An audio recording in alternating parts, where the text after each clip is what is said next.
谢尔比家族回来了。在汤米败得最惨的一次之后，他能否死灰复燃呢？我是瓜皮儿，剃刀党最终季前情提要。从伯明翰到下议院，汤米·谢尔比经历了重重困难，却从未倒下过。1929年开始的经济危机让谢尔比家族也回到解放前，而这却是因为麦克的失职所导致。为了让资金运转起来，汤米与陈南合作，依靠鸦片赚下了不少的钱，用来填补空缺。但麦克野心太大，他想坐上王位，又有个美国媳妇儿在身后撑腰，夺权汤米的事儿从暗斗变成了明争。也在此时，法西斯主义者莫斯利对汤米伸出了橄榄枝，此人狡猾恶毒，阴险至极，和纳粹老大有点交情。他在英国成立了法西斯联盟，拉拢了不少达官名贵一起搞独裁，其中就有汤米的一席位置。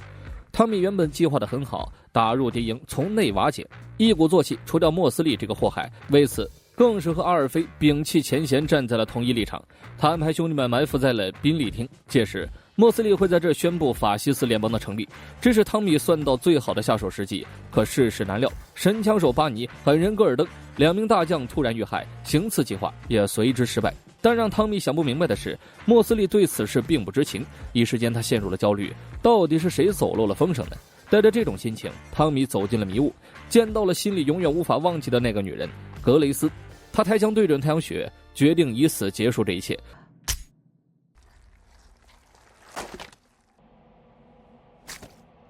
扣下扳机才发现这是把空枪，随后丽兹走过来告诉他，亚瑟早就卸了子弹，你大哥永远是你大哥。见到汤米吐了，就预感到汤米会做傻事。曾经汤米的儿子被人绑走过，那时汤米就焦急到吐出酸水。这种情况下的汤米是最脆弱的，也是最容易犯傻的。丽兹把子弹丢在了汤米面前，提醒他想自杀的话自己装上，想通的话就站起来，别当一个不告而别的懦夫。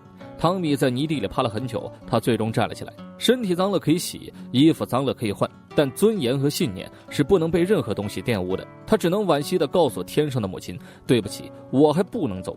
很久之前，查理就讲过这个故事。汤米的一家是有诅咒的，他的母亲是自杀，外公也是自杀。当时查理就告诉过汤米，你必须要坚强地活下去，负重前行。调整了状态的汤米回到房间，早有一通电话在等着他。电话那头的女人是斯温，曾拦截企图背叛的麦克并通知汤米的人就是他。斯温是爱尔兰阵营的，他们一直在暗中关注着汤米，而这个女人打来电话就是要解释一切。根据当下的局势，爱尔兰共和军不能让莫斯利出事。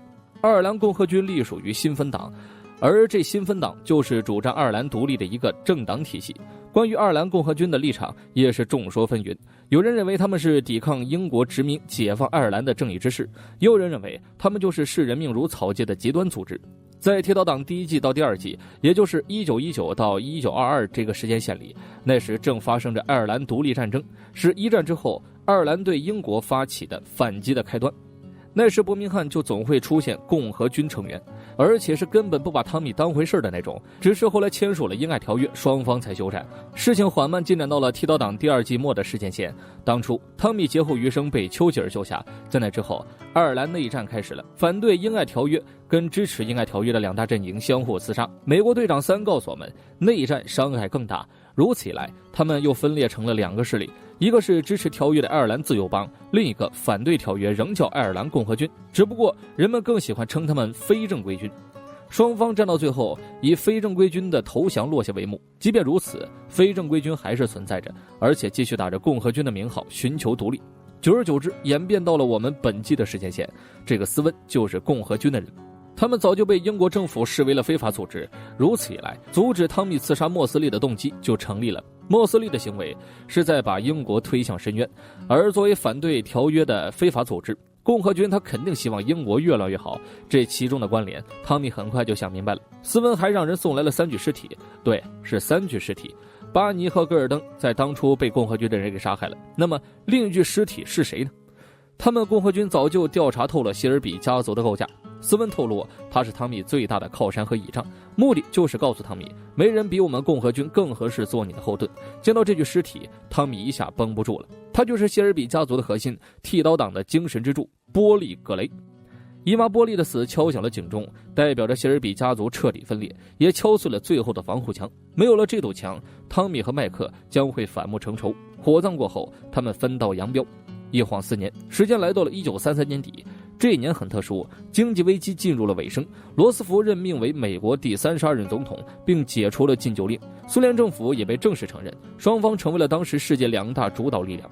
当时的中国还在举步维艰，但那个时期也是中国最后一次举步维艰，这头东方巨龙用不了多久就会成为世界最强之一。回到汤米的视野里，他抵达了密克隆岛，岛上的居民多是法国后裔，这地方很穷，百姓一直都是靠着自制酒水维系生活，因为他们有着天然优势。密克隆岛位于美国和加拿大的水域之外，是走私酒水搞进出口的最佳地方。禁酒令的解除意味着他们酿造酒水的求生之路彻底结束，没了竞争力也就没了利润，穷上加穷。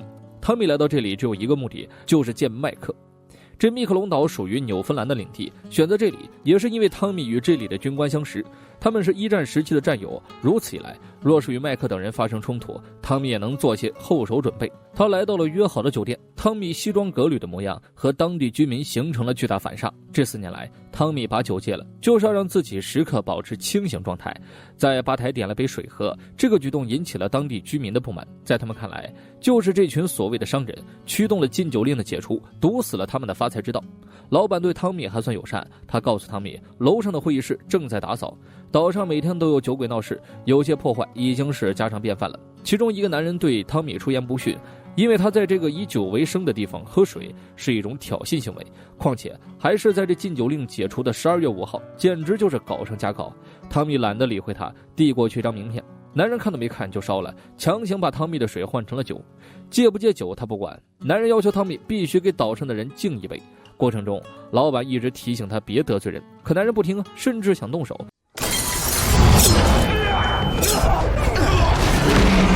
Before this goes any further, please let me explain. Because 4 years ago, I forswore alcohol. Don't. 戒了酒的汤米反应迅猛又冷静，只能说强的一匹，一瞬间就震慑住了所有人。他现在以德服人，没有对任何人下杀手。禁酒令本就对岛上来说是末日，汤米不想让这个末日添上一个悲剧。他上了会议室，点了根烟，静静等待麦克的到来。下了船，麦克遭受了各种斜眼，原因和汤米一样，他们被当成了商人。这4年来，麦克在美国混得不错，他老婆吉娜的叔叔个大佬，作为对方最疼爱的侄女的丈夫，麦克也是有些门道的。两兄弟见面后还是那些简单的问候，就好像这4年根本没变。波利的死是麦克无法翻篇的旧账，他本是还指望着今日一见，汤米已经给波利报了仇呢。这话显然是在阴阳怪气儿，但汤米却不在意。他话里有话地告诉麦克，在面对比自己强大的敌人，复仇是需要等待时机的。汤米胜利筹，随后开始了正事儿。禁酒令的解除对酒业肯定是巨大打击，他们或多或少有损失。但汤米还是个商人，他看到了另一个机会。他和陈南合作了多年，用的一直都是世界上最纯的鸦片，供应链稳定，口碑也一直不错。汤米想借美国人之手把这东西卖向美洲，这东西麦克尝都不用尝，他当年就负责跟陈南的对接，自然清楚这东西的含金量，所以关于货的质量问题，他100%相信汤米。美国人提出了一个很实际的问题，密克隆岛虽然不在美国和加拿大的管辖范围内，但这边还是属于法国管辖范围的，当地的警察难道就不会刁难吗？汤米直言自己跟这里的军官有交情，还给了军官1200万法郎作为贿赂，保证以后的货船不会被警察刁难。等于说汤米把路铺平了，只需要美国人往上走就行。结果美国人来了句，我们得上报杰克。杰克就是吉娜的叔叔，也就是麦克上头的老大。这让汤米内心有些吃笑，你麦克都做不了决定，那还出来扯什么蛋？当然这话汤米没有说的那么直白，显然呢，作为入赘的女婿，麦克在那边也没什么实权。美国人疯狂吹捧杰克，直言我们老大没有黑历史，言外之意是想告诉汤米，我们现在是正规帮派，以前的勾当早就消失了。汤米岂能不懂啊？他表示有些东西不是消失了，只不过是有人抹除了罢了。他很尊敬杰克，因为两人的经历很相似，同时让美国人记得给自己带个好，简单一句话就平衡了现场的温度。麦克注意到汤米一直没喝酒，汤米说威士忌就像柴火，会让你脑中的聒噪越来越旺。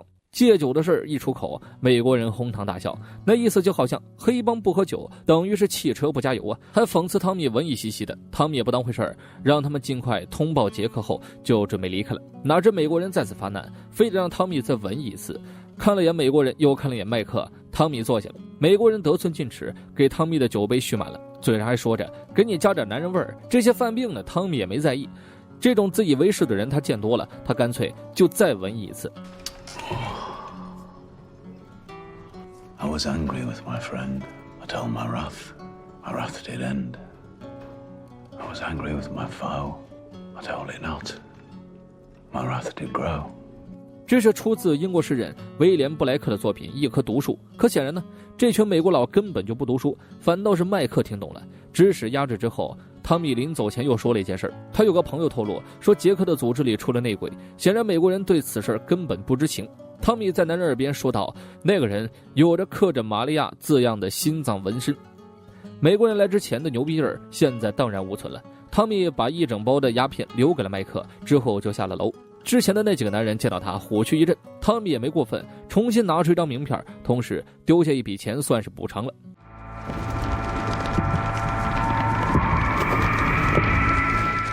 远在英国豪宅里，谢尔比家的孩子们在疯狂嬉戏。12月是临近新年的日子，在咱们国家来说等于是正月了。丽兹相当无语，喜剧大师卓别林不远万里的送来的投影机，结果孩子们身在福中不知福，光顾着玩闹。如今谢尔比家的孩子们太多了，艾达的大儿子是弗莱迪的，小女儿是雅各尔的，丽兹的大儿子是格雷斯的，小女儿是自己的，亚瑟和约翰也分别都有后代，可谓是热闹之极了。只不过这个好日子里，大哥亚瑟又嗨了，原本应该扮圣诞老人给孩子们送礼物，结果却躺在楼梯间跟孩子玩中枪游戏。艾达在厨房找到了他，这个大哥整日不是酗酒就是嗑药，当妹妹的心里也很难过，如果波利还在的话，绝对不会让他变成这样，最后只能让别人来扮演圣诞老人了。丽兹透露，明天他就会和2个孩子坐船去找汤米，一家人好好度假休息一下。其实丽兹心里很清楚，波利不在了，汤米又戒酒了，这个男人肯定经受了他人难以想象的孤独和痛苦。家人们都以为汤米去度假了，其实他还在忙生意。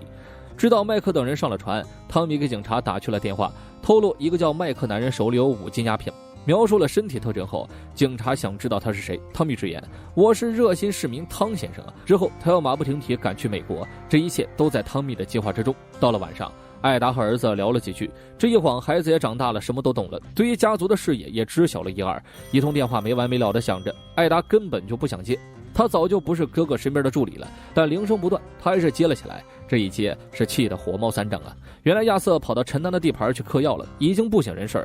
艾达赶到后气场压制，告诫当地谢尔比家明文规定，不许给亚瑟提供鸦片，后果你们应该清楚。言罢，撕开了大哥的衣服，用口红写下了他的名字，之后就等着人来认领吧。当然了，汤米的规定是谁给亚瑟提供鸦片，谁的身上就要被刻上亚瑟的名字。艾达这还是心软了。诺福克监狱是专门关押流放英国人的监狱，麦克早就被逮进来了。吉娜气势汹汹地赶了出来，非要问个究竟。狱警倒是体贴，给他们留了私人空间，但其实这监狱里都是汤米的人。麦克叫来吉娜，自然是希望他联系杰克，让他想办法把自己捞出去。但汤米要和杰克谈合作的事儿，吉娜已经知道了。他不认为现在的局势还在麦克的掌控中。当然了，麦克也确实没错，只不过在老婆面前装作尽在掌握的样子。他以为自己被抓住是因为组织里的内鬼出卖了自己，反正夫妻俩是一条船上的，吉娜也只能去想想办法。但他还是很不理解，世界上那么多能人，为什么麦克就必须跟汤米合作？麦克只能坦白，他这次要了结一切。吉娜口口声声答应麦克回去联络叔叔，结果回了家就尬起了舞。前台打来电话，吉娜点了点头，很快汤米就过来了。汤米自然还是为了跟杰克的合作，他清楚杰克的势力，光明正大的黑老大，还跟总统罗斯福有些交情，绝对算得上是当地巨头了。吉娜也臭屁得很，直言这是美国，不是伯明翰，你汤米在这没什么面子，还表示杰克不可能跟你合作的，鸦片的东西是违法的，杰克现在走了白道，是不能有任何污渍的，况且他都跟总统打上交道了，还在乎这种小打小闹的生意吗？这些话对汤米早就想到了。Falking 先点了根烟，嘬了一口后告诉吉娜，麦克进监狱的事儿是我策划的，目的就是要让你杰克叔叔面临两难，要么动用关系救下最疼爱侄女的丈夫，而这个丈夫是走私鸦片违了法的，代表着选择这条路杰克就会有污点，要么就见死不管，让侄女儿很难堪不说，手下的兄弟们也会对他有意见。气得吉娜直呼我丢你罗姆啊！但他也是在斗不过汤米，只能躺平，等着汤米被美国人弄死在美国。然而这一步汤米也想到了，他让吉娜给杰克带个口信，如果杰克不买鸦片，汤米就会把鸦片卖给犹太人。要知道他现在身后是站着爱尔兰共和军的，如果再给阿尔菲手下的犹太人提供鸦片，这么一来杰克可就难过了。波士顿的北边是杰克掌控的，东边一直没什么发展，但汤米身后的这几大势力一起支持东边的话，那阿尔菲手下的帮派就有实力对抗杰克了。到那之后再想跟自己谈合作就不可能了。汤米这等于是在用战争威胁杰克必须买我的货，这次吉娜可做不了主了。晚上汤米也和丽兹通了话，虽然床上还躺着别的女人，还并不影响汤米跟孩子他妈聊天。表达了思念之后，丽兹告诉他女儿最近高烧不退，夫妻俩都认为是普通生病，也没多想。汤米表示自己会尽快回去看望家人。边上的女人很自觉，穿好了衣服拿上钱就走人了。汤米让丽兹转告女儿，爸爸一定会给她弄一个超大的雪人。聊到舒心，丽兹就说了更多的事儿。女儿是上河边玩完之后回来就这样了，发烧的时候还老说些胡言乱语，说看到了鬼，看到一个绿眼睛的人。这些丽兹没当回事儿，但汤米却突然惊坐起，急迫的要知道女儿还说过什么。他让丽兹马上联络强尼，把女儿说的胡话告诉对方。强尼知道该如何处理，自己会赶最快的船回去，切记看好女儿。挂断电话后，汤米失了神，他多么希望波利能在身边。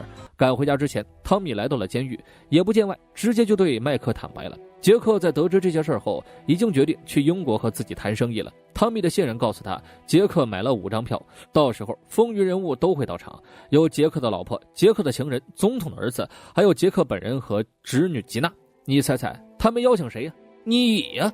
话还没说完，递给麦克一封信，这是总统秘书写给杰克的，提醒杰克暂时先别管麦克的事儿。说白了，小崽子暂时被卖了。不过汤米会放了麦克，甚至还会给他资源继续做生意，这不就高下立判了？汤米能照顾他，可别人不会啊。说不定到时候在英国，汤米还能顺便照顾一下吉娜。听着麦克在后面各种 falking， 汤米潇洒离去，依然是剃刀党的味道。作为最终季，这次的故事更加令人期待，也惋惜波利的离开。海伦阿姨于2021年4月16号去世，享年52岁。她在《哈利波特》中出演了纳西莎，又在浴血黑帮当了剃刀党的核心。海伦阿姨的演绎我们有目共睹，她甚至在自己重病的时候为抗疫一线的工作人员捐了善款。如此一个演员值得我们尊敬，愿她一路走好。